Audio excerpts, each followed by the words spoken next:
నాగనాథనహల్లి గ్రామంలో 12వ తారీఖు ఉదయం 8:30 గంటలకు అదే గ్రామానికి చెందిన గుండమ్మను రాఘవేందర్ రెడ్డి అలియాస్ రాఘవ్ రెడ్డి, అతని కొడుకు శ్రీధర్ రెడ్డి, సుబ్బారెడ్డి, సోమశేఖర్ రెడ్డి, బోయ రామకృష్ణ, గోవిందు అనే 6 మంది కలిసి శ్రీధర్ రెడ్డి ట్రాక్టర్తో గుద్ది గుండమ్మను చంపడం జరిగింది.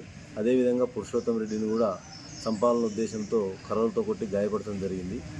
ఈ కేసు చాలా ప్రతిష్టాత్మకంగా తీసుకొని ఎస్పీ గారి ఆదేశాల మేరకు ఆయన యొక్క పర్యవేక్షణలో ఈరోజు ఉదయం 9:30 గంటలకు రాబడిన సమాచారం మేరకు సిరుగుప్ప క్రాస్ వద్ద పై తెలిపిన 6 ముద్దాయిలను అరెస్ట్ చేయడం జరిగింది.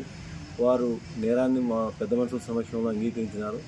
అంతేకాకుండా వారి యొక్క ఒప్పుదల స్టేట్మెంట్ మేరకు వారే నేరానికి ఉపయోగించిన ట్రాక్టర్ దాచిన స్థలం చూపించడం జరిగింది. అదేవిధంగా నేరానికి ఉపయోగించిన కర్రను కూడా చూపించడం జరిగింది. దాన్ని కూడా ఆ ట్రాక్టర్ మరియు కర్రను కూడా సీజ్ చేసుకోవడం జరిగింది. వీరందరినీ కూడా ఈరోజు అరెస్ట్ చేసి కోర్టులో ప్రొడ్యూస్ చేయడం జరుగుతుంది. జె శివనారాయణ స్వామి, డిఎస్పీ ఆదరణ.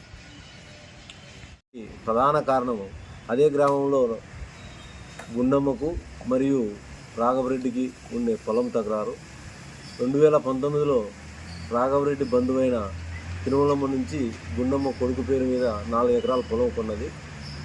అప్పటి నుంచి ఈ తకరారు జరుగుతుంది. ఎందుకంటే రాఘవరెడ్డికి సంబంధించిన బంధువులని చెప్పేసి ఆ పొలం రాఘవరెడ్డికి వస్తుందని, లేదు మేము కొన్నామని చెప్పి గుండమ్మ వాళ్ళు పోవడం, ఈ విధంగా రకరకాల పిటిషన్లు కోర్టులో దావాలు వేసుకోవడం కూడా జరిగింది.